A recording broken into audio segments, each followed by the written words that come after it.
वसन्तु मार्गदर्शन गुरुबार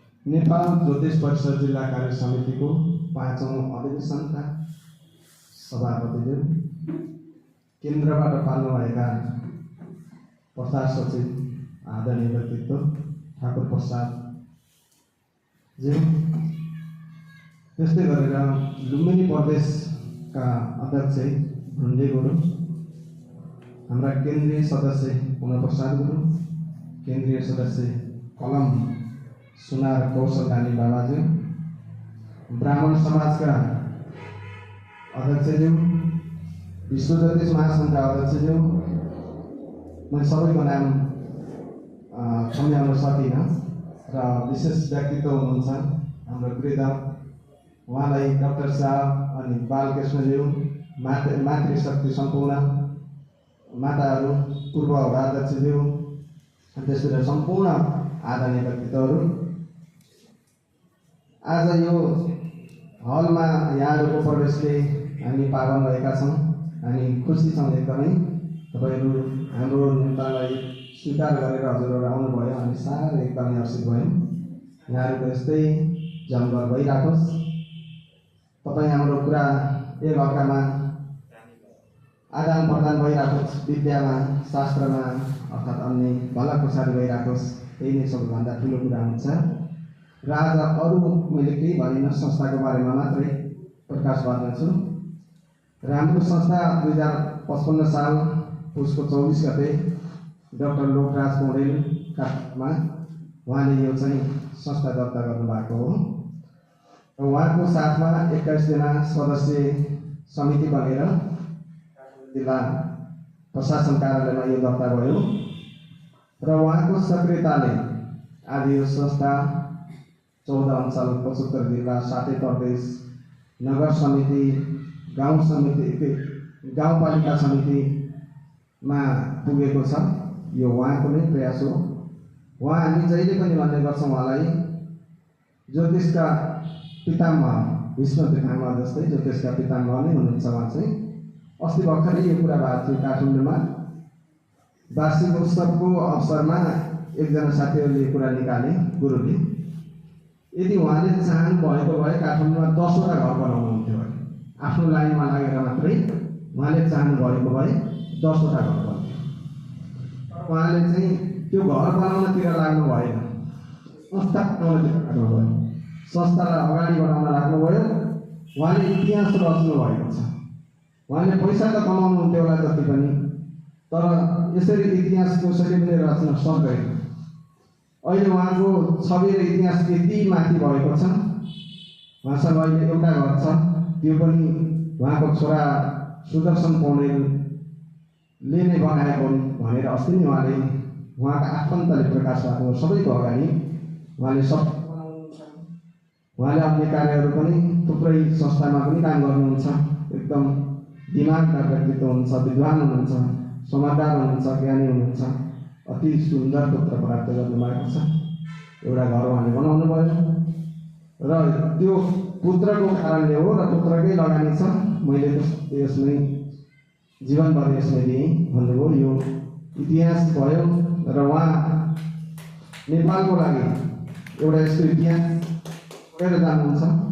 त्यो हामीले हाम्रा ज्योतिषका 18 प्रवर्तक जस्तै एउटा नेपालको पनि उहाँ प्रवर्तक हुनुहुन्छ ज्योतिषको लागि। र ज्योतिष भनेको अब यहाँ विद्वान हुनुहुन्छ, त्यो विषयमा म जाने ज्योतिषको कुरा व्याख्या गर्नै सकिँदैन। र संस्थाको बारेमा मैले 57 सालमा नेपाल ज्योतिष परिषदको सारांश सदस्यता लिएँ र त्यसपछि ज्योतिषको नजिक हुँदै हुँदै जुम्ला जिल्लाबाट जिल्ला समिति बनाएर बाँकेमा आइयो। बाँकेमा पनि 2 समिति चलाइयो। त्यसपछि जुम्ला हुँदा र बाँके हुँदा पनि प्रयास हो, संस्थामा आर्थिकको खाँचो पऱ्यो भने मैले आफै बेहोर्थेँ र सबै साथीहरूलाई म हाल्न दिँदैन थिएँ, आफै हाल्थेँ। कार्यक्रम हुँदा पनि काठमाडौँमा जाँदा धेरै साथीहरू अशक्त हुन्थ्यो, जानु सक्दैन। उनीहरूको भाडा आउन जान व्यवस्था म आफै पनि गर्थेँ यो संस्थाको लागि नै। र त्यसपछि हुँदै बाँके जिल्लालाई यहाँसम्म तपाईँहरूकै सहयोगले आज हामी सबैको एक अर्काको भेट भएको छ। यो अहभाग्य हो। त्यसपछि कर्णाली प्रदेशतिर केन्द्रमा जाने कुरा थियो, तर मैले आफ्नो ठाउँ, आफ्नो गाउँ, आफ्नो प्रदेश नै बनाउनुपर्छ भन्ने कुरा चाहिँ प्रदेशतिर लाग्यो। कर्णाली प्रदेशमा अहिले राम्रै भएको छ। हामीले जग्गा प्राप्ति गरे, एकजना दातलाई करोडौँ पर्ने जग्गा हामीलाई दिए, हाम्रो नाम आइसकेको छ र त्यसमा भवन लाउने तयारीमा छौँ हामी। र हामी धेरै प्रयास गऱ्यौँ भवनको लागि, सायद होला मन्त्रालयमा पनि लाग्यौँ, केही समयपछि हुने सङ्केत पनि छ। हुनसक्ला भगवानको प्रयास, हाम्रो प्रयासले, भगवानको आशीर्वादले, यहाँहरूको सबैको आशीर्वादले। र त्यसपछि राष्ट्रिय सम्मेलन पनि कर्णाली प्रदेशले गरेको छ भर्खरै जेठ 27 गते। त्यसमा निकै राम्रो उपस्थित भएको थियो। ठाकुर गुरुको अथाह प्रयास भयो त्यसमा चाहिँ। लुम्बिनी प्रदेशबाट निकै राम्रो उपस्थिति भयो। ढुण्डिराज गुरुको धेरै सहयोग पायौँ। केन्द्रबाट पनि थुप्रै गुरुहरू आउनुभयो। साथै प्रदेश 77 जिल्लामा रारा जस्तो नगरीमा हामीले राष्ट्रिय सम्मेलन गऱ्यौँ र त्यहाँ पुग्नसम्म गुरुलाई गाह्रो त भयो, तर त्यहाँ पछि असाध्यै रमाउनु भयो। सबैले आशीर्वाद दिनुभयो राराको तालबाट। तपाईँले यो ठुलो काम गर्नुभयो भन्नुभयो र ठुलै काम गरे जस्तो पनि लाग्यो। राज्यले गर्न नसकेको सम्मेलन 400-500 जना मान्छे हामीले त्यहाँ राखेर चाहिँ त्यो कार्यक्रम सम्पन्न गऱ्यौँ। सायद हाम्रो त्यहाँको देवी देवताको प्रभाव होला, हामीले गरेको होइन। देवताहरूमा 12 मष्टा उत्पत्ति त्यहीमा भएको छ, जिल्लाको बनार भन्ने ठाउँबाट। अब दुर्गाको उत्पत्ति गोल्पामा भएको हो र यहाँ उहाँका देवी देवताको पनि हाम्रो कार्यक्रम सफल भयो र हामी यो कार्यक्रमलाई चाहिँ सफल बनाउन तपाईँहरूकै कारणले भयो। त्यस्तै देशमा सबै ठाउँमा चाहिँ नेपाल ज्योतिष परिषद सक्रिय छ। पूर्वमा बाबुराम गुरुको हुनुहुन्छ अध्यक्ष 1 नम्बर प्रदेशमा। उहाँ त अहिले राज्यबाट चाहिँ 24 करोड रुपियाँ आएको छ। विज्ञानशाला भन्दैछ त्यहाँ चाहिँ, हाम्रो यो भाग्यको कुरा हो। 24 करोड रुपियाँ विज्ञानशालाको लागि स्वीकृति भइसकेको छ, काम सुरु भइसकेको छ। अनि हेटौँडा पनि काम भइरहेछ। पूर्वका सबै जिल्लामा सबैमा प्रयास भवन बनिसकेका छ। हामी पश्चिमका हामी धेरै चाहिँ पश्चिम परेका छौँ। तपाईँ हामी लाग्नु पर्ने छ यसमा चाहिँ। लागि पर्दा के हुँदैन, सबै हुन्छ, एकजुट चाहिन्छ, सबै हुन्छ। त्यस्तै गण्डकी प्रदेशमा भइरहेछ, दाङमा पनि हुन्छ। गुरु हुनुहुन्छ, हामी एकदम विश्वस्त छौँ। विद्वान व्यक्तित्व हुनुहुन्छ, पक्कै पनि उहाँले भनेको त्यो एरियामा र विद्वानको अगाडि सबैले झुक्नेछन् र हामी सफल हुन्छौँ। र अहिले हामी यति बेला चाहिँ लामो नभनेर म छोटो गर्न चाहन्छु, किनभने समयको पाबन्दीलाई हेर्न चाहिँ मभन्दा अगाडि व्यक्तित्ववान पुरुष गुरुहरू हुनुहुन्छ, उहाँका वचन हामीले स्मरण गर्नेछौँ। यही भन्दै आजको विशेष कार्यक्रम सफल होस्, आउने समिति राम्रो बनोस्। सम्पूर्ण माता, धामी, झाँक्री, वैदिक, ज्योतिष, पण्डित सम्पूर्ण एउटै हो, यो अङ्ग हो। एक अर्कालाई चाहिने आवश्यक हो। पण्डितलाई ज्योतिष नभए हुन्न, ज्योतिषलाई पण्डित नभए हुन्न, धामी माताहरूले पनि पण्डित आवश्यक छ, ज्योतिष आवश्यक छ, र ज्योतिषलाई पनि धामी, पण्डित, झाँक्री, माता सबै आवश्यक छ। एक अर्काको अनिवार्य यो चाहिँ सूत्र हो।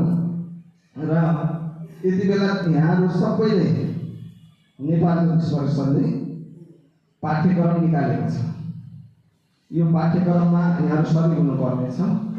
त्यो पाठ्यक्रम जुन निकालेको मात्रै ज्योतिष परिषदले होइन, पञ्चाङ्ग निर्णय समिति, विद्यापीठ सबै संस्था मिलेर एउटा पाठ्यक्रम सार्वजनिक भइसक्यो र त्यसको लागि हामी गएका थियौँ। 60वटा प्रदेशबाट प्रशिक्षार्थी बनेर 14 जना 15 जना गुरुहरू प्रशिक्षण दिने भएर भर्खरै तालिम लिएर पनि आएको भर्खरै अस्ति नै। र यो तालिममा सबैले, माताले पनि सिक्न सक्नुहुन्छ, हामी झाँक्री, ब्राह्मण सबैको आवश्यक छ यसमा चाहिँ, कनेक्ट हुनुहोला। यसको लागि आजीवन सदस्य नेपाल ज्योतिष परिषदको लिनै पर्छ। आजीवनभन्दा बाहिरकोले पढाउँदैन र एउटा नागरिकता चाहियो, आजीवन सदस्य, र त्यसको केही रकम होला। 3 महिने कोर्स हुन्छ, 90 दिनको हुन्छ। त्यो कोर्स चाहिँ यहाँहरूले लिनुभयो भने सोझै लाइसेन्सको व्यवस्थाको लागि यो तयारी हुँदैछ। हामीले यसको लागि केन्द्रले चाहिँ पहिलो चरणको इक्जाम दिनुपर्नेछ र काठमाडौँमै हुन्छ होला या प्रदेशमै पछि तोक्ला। त्यो इक्जाम 50% यहाँले उत्तीर्ण भएपछि पास हुनुहुन्छ र जस्तो वकिलको हुन्छ लाइसेन्स त्यस्तै माता, झाँक्री, रानी, पण्डित, ज्योतिष यो लाइसेन्स हुने।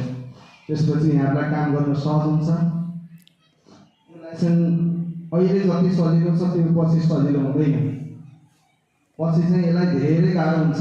पहिलो चरणमा सबैलाई दिने भनेर केन्द्रले निर्णय गरेको छ यो प्रशिक्षण है। र पछि जाँदा पुरै समस्या र चाहिँ अगाडि बढ्नलाई त्यो लिनलाई कठिन समस्या त्यो चाहिँ यहाँहरूले यो पटक नै त्यसको हल खोज्नुहोला र यसमा चाहिँ लागि पर्नु होला भन्न चाहन्छु। र नेपाल ज्योतिष परिषदका जुन अहिले अध्यक्ष पाएका छौँ साहसी व्यक्तित्व हुनुहुन्छ। उहाँको माया प्रेम सबैमा र काममा चाहिँ दक्ष हुनुहुन्छ। उहाँले चाहिँ काम गर्नुहुन्छ त्यो साह्रै खुसी लाग्छ। र यो संस्था निकै अगाडि बढिसकेको छ। यहाँहरूको साथ सपोर्ट अनिवार्य छ। यहाँहरूले संस्थालाई माया गर्नुहोस्। त्यही नै हो, संस्थालाई तपाईँ माया गर्नुहोस्, संस्थाले माया गर्छ।